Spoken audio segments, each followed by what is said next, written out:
হারতে পারে, বাট খেলাটা ভালো লাগে নাই। ওয়ার্ল্ড কাপ ক্যাম্পেইন শুরু করছি আমরা করলাম হারা দিয়ে, যদিও এরপরে আমাদের অনেক খেলা আছে কামব্যাক করার জন্য। ব্যর্থ বাংলাদেশ দলকে নিয়ে হতাশ ক্ষুব্ধ সাবেকরা, বড় পরিবর্তনের আভাস প্রধান নির্বাচকের। খুব দ্রুত আমাদেরকে মেরামত করতে হবে, আমাদের হাতে খুব বেশি সময় নিয়ে আসতে পারি এবং ক্যাপ্টেন্সি হয়তো বা সাকিব আল হাসান করবে। আসসালামু আলাইকুম সুপ্রিয় দর্শক বন্ধুরা, এবার বিশ্বকাপের শেষ মুহূর্তে এসে উলট পালট হতে চলেছে বাংলাদেশ ক্রিকেট দল। দর্শক বন্ধুরা, এবার 25শে মের মধ্যে যে কোনো পরিবর্তন আসতে পারে বাংলাদেশ ক্রিকেট দলে, আর এই সকল বিষয়গুলোকে কেন্দ্র করে এবার বাংলাদেশের সাবেক ক্রিকেটাররা এবং সেই সাথে বোর্ড পরিচালকরা মুখ খুলে যাচ্ছেন।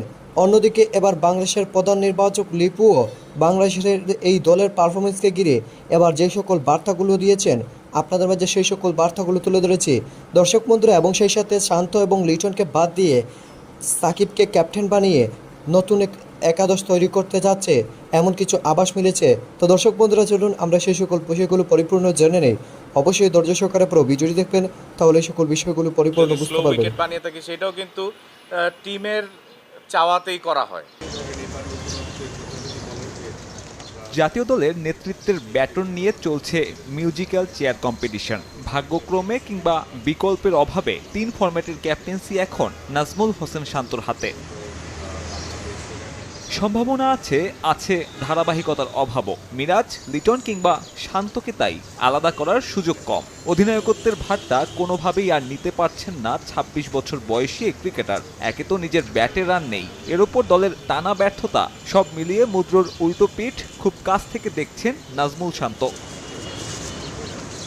জিম্বাবুয়ে সিরিজের পর যুক্তরাষ্ট্রের কাছে লজ্জার হারের পর শান্ত অভিযোগ তুলেছেন পিচ নিয়ে। তার এমন অভিযোগের প্রেক্ষিতে পাল্টা প্রশ্ন বিসিবি পরিচালকের। যদি স্লো উইকেট বানিয়ে থাকি সেটাও কিন্তু টিমের চাওয়াতেই করা হয়। কীরকম উইকেট থাকলে টিম পারফর্ম করতে পারে সেই রিকোয়ারমেন্টটা কিন্তু চাহিদাটা টিম থেকেই তো আসে। কাজেই এখন উইকেটের দোহাই দিলে তো আমরা সেটা মানতে পারি না।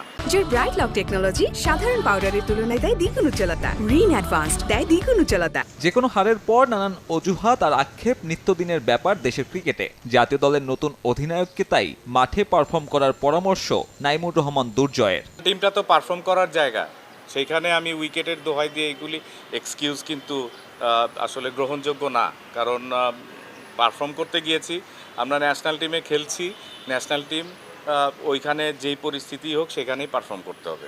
এদিকে টাইগারদের এমন ভয়াবহ পারফরমেন্সের পর গণমাধ্যম এড়িয়ে যাওয়ার চেষ্টা করেছিলেন প্রধান নির্বাচক। সেটা না পারলেও দল নিয়ে নিজের দুশ্চিন্তা আড়াল করেননি। সহযোগী দেশের বিপক্ষে এমন দলগত ব্যর্থতা হতাশাজনক বলে উল্লেখ করেছেন Gazi Ashraf Lipu. Disappointing, no doubt about it, because একটা দুটো বিচ্ছিন্ন পারফরমেন্সের থেকে দল হারলেও যদি দলগত পারফরমেন্সটা ভালো হয়, প্রত্যেকটা ডিপার্টমেন্ট ওয়াইজ যেটা এক্সপেক্টেড ছিল সেই জিনিসটা ক্লিক করছে না, সেই জন্যই আই থিঙ্ক দুশ্চিন্তার কারণটা একটু বেশি। দলের এমন পারফরমেন্স যখন ভয়াবহ বিশ্বকাপ অভিজ্ঞতার ইঙ্গিত দিচ্ছে, তখনও অবশ্য নীতি নির্ধারকরা প্রত্যাশা রাখতে চাইছেন। তবে বাস্তবতা মাথায় রাখলে সে প্রত্যাশার মাপকাঠি কি, সে বিষয়ে কেউ খোলাসা করেননি। তানজিম তামিমকে নিয়ে আসতে পারি এবং ক্যাপ্টেন্সি হয়তো বা সাকিব আল হাসান করবেন। অধিনায়কই যদি ফর্মে না থাকেন, দুশ্চিন্তা ভর করাই স্বাভাবিক। টি-20 বিশ্বকাপের আগে নাজমুল হোসেন শান্তর ব্যাট হাসছেই না। এবারের সমাধান খুঁজে বের করলেন সাবেক অধিনায়ক মোহাম্মদ আশরাফুল। শান্তর ব্যাটকে হাসানোর পরিবর্তে শান্তকে একাদশের বাইরে রাখাকেই সমর্থন করছেন তিনি। সেক্ষেত্রে আবারও দলের নেতৃত্ব সাকিব আল হাসানের কাঁধে দেখতে চান এশ। বাকি 2 ফরম্যাটে ছন্দে থাকলেও টি-20 ফরম্যাটে শান্তর অফ ফর্ম বেশ কিছুদিন ধরে। যখন তিনি ফর্মে ছিলেন বলে মানা হতো, তখনও স্ট্রাইক রেট ছিল না টি-20 সুলভ। আশরাফুল তাই তুলে আনলেন অপ্রিয় সত্য। আগের ম্যাচে হয়তো শান্ত নিজে থেকে 2টা ম্যাচে রেস্ট নিয়ে অন্য কাউকে সুযোগ দিতে পারে। রাতারাতি চেঞ্জ করা এক ম্যাচ পরেই, তারপরেও আমার মনে হয় যে হয়তো আমরা তানজিম তামিমকে নিয়ে আসতে পারি এবং ম্যানেজমেন্ট সাহস করতে পারছেন না, যেহেতু 7টা ব্যাটসম্যানই খেলবেন, তাহলে জাস্ট একটাই হয়তো বা চেঞ্জ, প্রথম ম্যাচ থেকে শান্তর জায়গায় হয়তো আমরা তানজিম তামিমকে নিয়ে আসতে পারি। শান্ত যদি একাদশে না থাকেন, অধিনায়কত্ব করার কথা সহ অধিনায়কের, কিন্তু সেই সহ অধিনায়ক তাসকিন আহমেদ আবার চোটের কারণে এই সিরিজে খেলছেন না। আশরাফুল দিয়েছেন তারও সমাধান। তার চাওয়া টিম ম্যানেজমেন্ট যেন সাকিব আল হাসানকেই বাকি 2 ম্যাচে নেতৃত্ব দিতে অনুরোধ করে।